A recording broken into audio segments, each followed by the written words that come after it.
The Terraform lawsuit just shook Wall Street, and overnight, Bitcoiners found a new villain. Manipulation, suppression, insider trading. For months, Bitcoin seemed to dump like clockwork, 10 a.m. Eastern, every single day. A mysterious sell algorithm, a 473% increase in an MSTR position buried deep inside a 13F filing. One powerful trading desk now accused of helping engineer a crash that dragged Bitcoin into a brutal bear market. Today, we're pulling the thread. The insiders, the skeptics, the on-chain data. Because somewhere between conspiracy and coincidence, there's signal. On Monday morning, Terraform's bankruptcy administrator, Todd Snyder, filed a lawsuit against Jane Street, alleging the firm used insider information to front-run trades and extract profits during the 2022 Terra Luna collapse. Jane Street isn't some fringe player. It's one of the largest quantitative trading firms in the world. Equities, bonds, derivatives, crypto, they trade it all. They're also authorized participants in the Bitcoin ETF ecosystem. In other words, they sit deep in the plumbing of the system. Then something interesting happened. Within hours of the lawsuit, people began connecting dots. That consistent 10 a.m. sell-off pattern, the one traders had quietly complained about for months, suddenly it had a name attached to it. And then, almost immediately after the lawsuit, the pattern stopped. Bitcoin rallied 7% in 48 hours. Now, correlation isn't causation. Some analysts argue the 10 a.m. pattern doesn't hold up statistically. But the timing? It's hard to ignore. And that wasn't the only eyebrow raiser. Jane Street's Q4 2025 13F showed a 473% increase in its MSTR position, adding over 785,000 shares and bringing total holdings to just under 1 million shares, worth roughly $121 million. At the same time, MSTR became the most shorted stock in the world, with billions in unrealized Bitcoin losses hanging over Michael Saylor's strategy. So here's the narrative forming online. A powerful trading firm allegedly running suppression tactics, quietly building a massive stake in the most prominent Bitcoin treasury company. While that same company is heavily shorted, two camps formed instantly. Camp 1 says this is classic Wall Street, the same playbook used on gold. Push price down, shake out retail, accumulate cheap.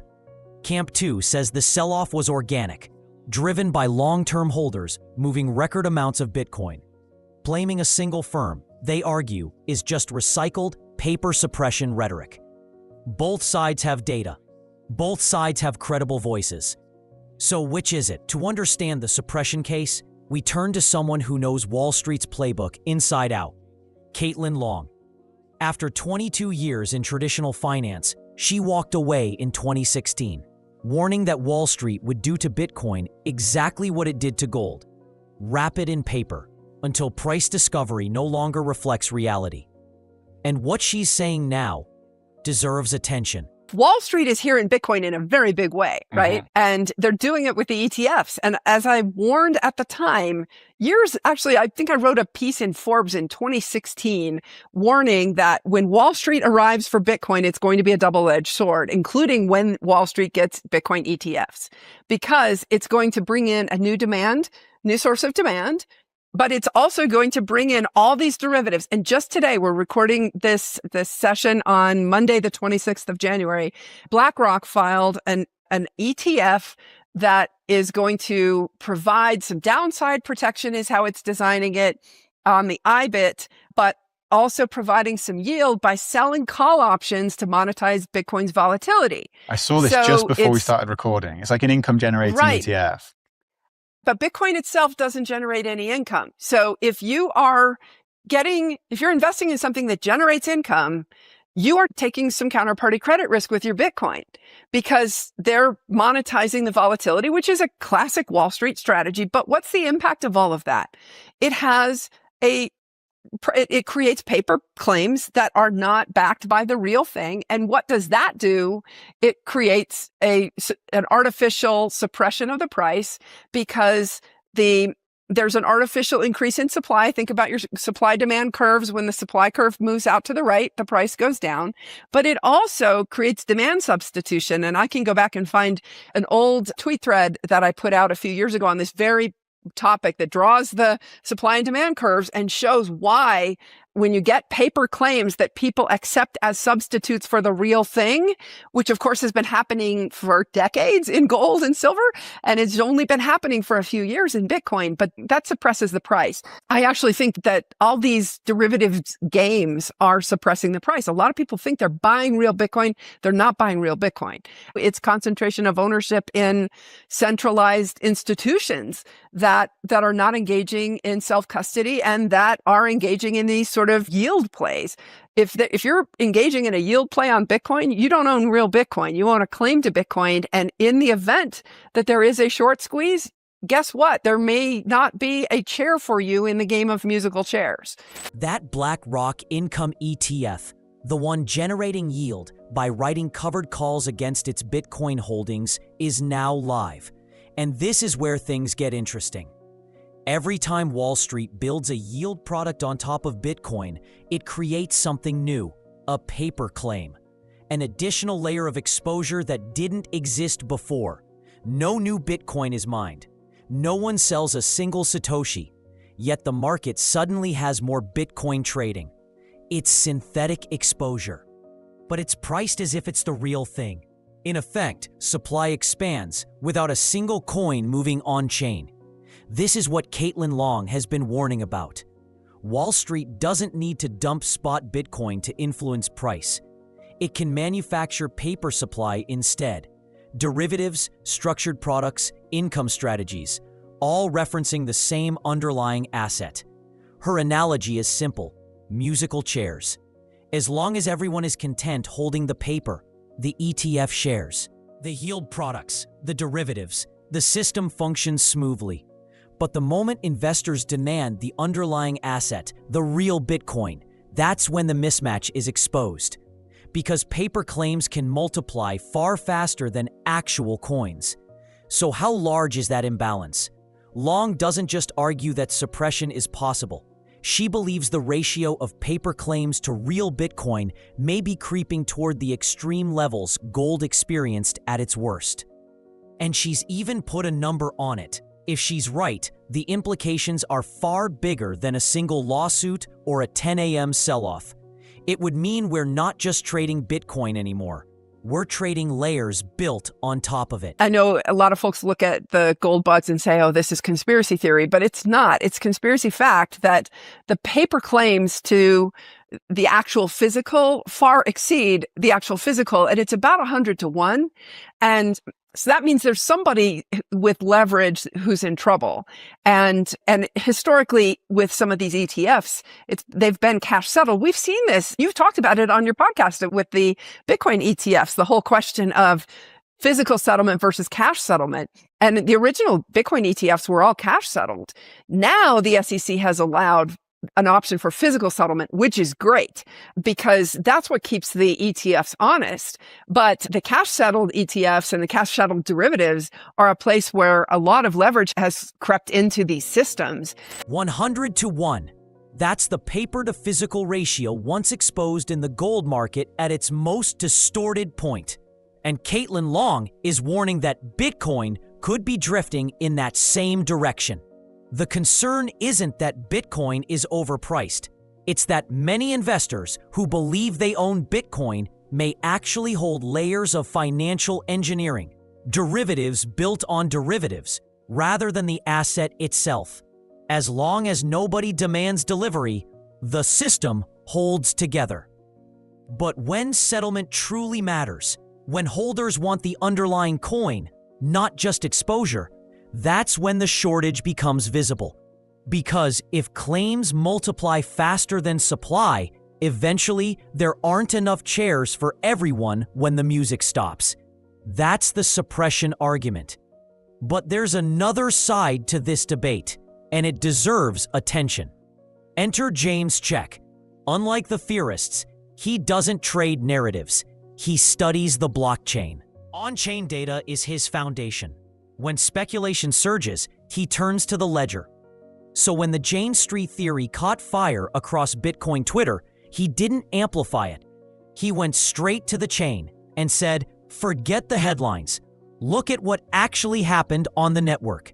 And what he saw tells a very different story. How annoying are the silver bugs? How annoying are they? I've not even seen them. Why are they being annoying? No. Market goes down 15% in an hour, manipulation. Market goes parabolic to the upside. It's all they want to talk about why your coin is worse. The silver bug episode of watching how painfully irritating they were, it's a mirror for what we look like in the bull market. Do you want to know why the critics don't like us? It's because we look like that. So, the silver bugs, immediately we go literally parabolic. Every sign under the sun was, guys, this is the frothiest thing. This is just froth. And yet it goes down from a parabolic vertical move and everyone goes, manipulation. No.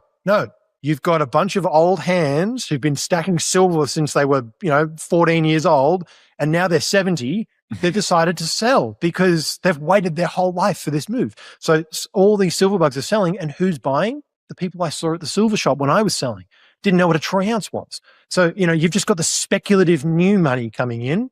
Short-term holders bought the top.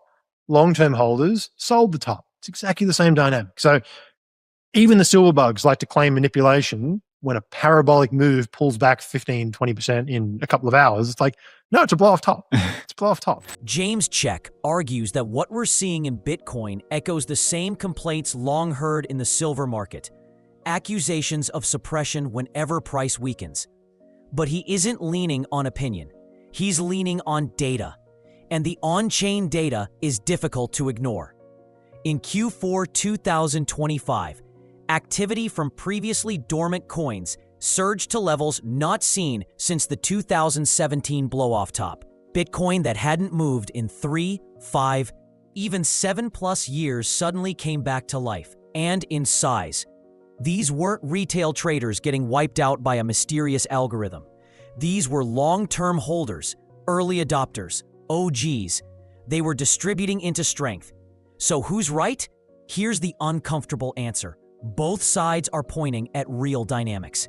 Caitlin Long is correct that the mechanism for suppression through paper claims exists. It's documented. It has precedent in the gold market. James Check is correct that the blockchain shows clear organic selling from long-term holders. These realities don't cancel each other out. The paper machinery doesn't create sell-offs out of thin air. What it does is amplify them. It deepens drawdowns. It slows recoveries. It clouds price discovery. The holders James identifies sold into a market where synthetic supply may already have been dampening demand. The selling was real. The headwind may have been real too. So the deeper question isn't who pushed price down. It's this: what exactly do you own? If you hold Bitcoin in self-custody, keys in your control, then whether a trading desk was suppressing price is mostly academic. But if your exposure sits inside an ETF, an exchange account, or a yield product, then it matters. Because your Bitcoin could be one of dozens or even hundreds of claims tied to the same underlying coin. And that leads to the structural issue beneath all of this. Michael Saylor connects the dots. If you want to understand how abstract paper claims turn into real selling pressure, how financial engineering translates into market impact, Saylor lays out the mechanism step by step. So if you have $10 million, you either cannot get a loan from a legitimate bank, or you can get a small loan at a 10% interest rate, or you can get a 3 or 4% loan, but then it gets rehypothecated. So your $10 million of Bitcoin gets sold once, gets sold twice, gets sold 3 times. You might actually create $30 or $40 million worth of selling because the Bitcoin that you posted is that you transferred to the shadow bank or the crypto exchange, rehypothecated it 3 times. Okay, so what's holding down the price? I think what holds down the price of the asset is the lack of a fully formed non-rehypothecating credit system. So right now we're in that bear market where you've got the rehypothecation holding back the price. And I think at some point it reverses itself. We'll just have to wait. This is where Caitlin Long's warning and James Check's data intersect. The selling from long-term holders, that was real. But it occurred in a market where rehypothecation may have already expanded the effective supply of Bitcoin multiple times over. In other words, those coins weren't hitting a neutral order book. They were entering a system where the same underlying Bitcoin could have been referenced, pledged, or mirrored across multiple financial layers. Counted once on-chain, and then counted again in derivatives, and again in structured products. So when holders distributed, they weren't selling into a pure spot market. They were selling into an ecosystem where synthetic exposure may have already diluted the bid. That's the nuance. Organic supply met financial engineering. And when those forces combine, volatility doesn't just increase, it compounds, which leads to the bigger question: how do you opt out? The only way to break that chain, to prevent your Bitcoin from becoming collateral in someone else's strategy, is to remove it from the system entirely. No wrappers, no intermediaries, no layered claims. Because once your coins leave the financial plumbing, they can't be multiplied, lent out, or used as leverage. And that changes the equation completely. I hope this gave you some perspective about Jane Street and its market activities. Now step back and look at the bigger picture. Suppression fears, long-term holders distributing, rehypothecation multiplying claims, sharp drawdowns and slower recoveries. All of it creates a predictable emotional response. Fear.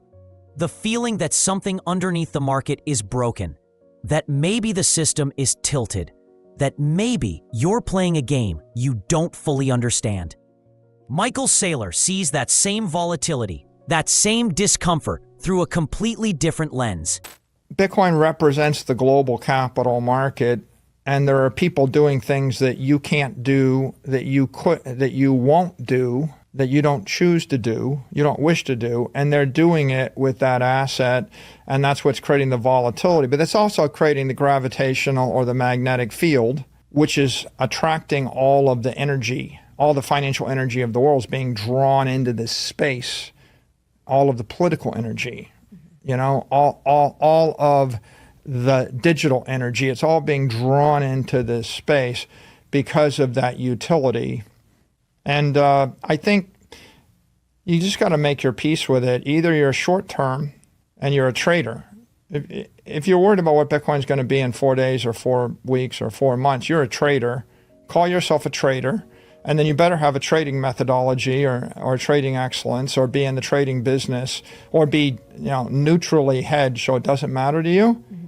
You're either that, or you're an investor, you've got a 4-year time horizon, and then it just doesn't matter